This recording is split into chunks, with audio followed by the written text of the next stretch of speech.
Hati kita sentiasa berbolak-balik. Kejap kadang-kadang kita rasa ini paling terbaik. Kita tukar pula, ini pula yang paling terbaik.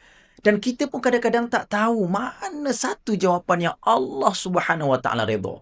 Sebab itu, dalam bulan Ramadan ni ajar hati kita agar ditetapkan iman, ditetapkan dengan satu keputusan yang paling terbaik, yang terbaik di sisi Allah Subhanahu Wa Taala.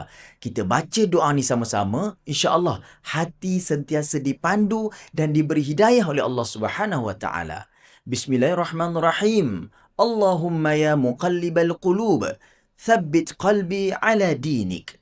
Ya Allah, ya Tuhan kami, Tuhan yang selalu membolak-balikkan hati, tetapkan hati kami di atas jalan agamamu.